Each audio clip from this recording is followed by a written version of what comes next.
back from Smuggler's Run. How was it? It was bad. I mean, no. It was cool, pero pilot kami. And then, dalawa lang kami dun sa ride. Wala nang ibang. Kasi it should be 2 pilots, 2 gunners, and then 2 engineers. Pero kami lang yung nilagay doon. Sabi nga nung kayo lang? Yeah. Kami lang.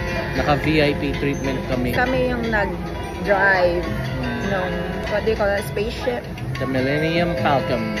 Yeah. So, nakakahilo. Maybe pag hindi kami pilot, kasi nasa harap kami. Sumakit ang ulo ko. Hanggang ngayon, sakit pa. Yeah. So, nahilo din ako. So, maybe for gunner or engineer. Sabi ko, up, down, up, down. Hindi na nagmo-move yung spaceship. Nakapikit na ng mata. Ganun na ako, guys. I cannot. Mahilo na ako. That was 1. Yung Resistance, yung una na ni-ride natin is so much better than this. Kasi itong Millennium, ano, parang ano lang eh, 4D ride. Parang screen lang. And then a simulator lang ikaw. That's it. Ang plan namin was to try the Slinky Dog. Yeah. It's a Toy Story, but I don't think I could ride it anymore. Maybe later. But right now, I'm so dizzy.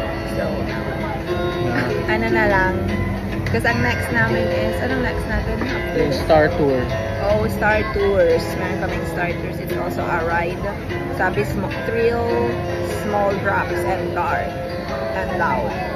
At 6 p.m. yung schedule namin. So, we're gonna chill muna. Nahilo pa kami. Yeah, I'm so dizzy. See you later. Bye-bye. Guys, look who's asleep. I feel better, but not 100% from that ride. Nagising siya, I think I wanna eat. Wala pa kaming proper meal. Like, ang eat lang namin last time was... Can't remember. Oh, a wrap. Wrap kami, and then popcorn, and then root beer float. Then yung parang milk, green milk, blue milk. Yung like yung proper, like heavy meal. Kasi after nagising siya, we will have a meal together. See you in a bit.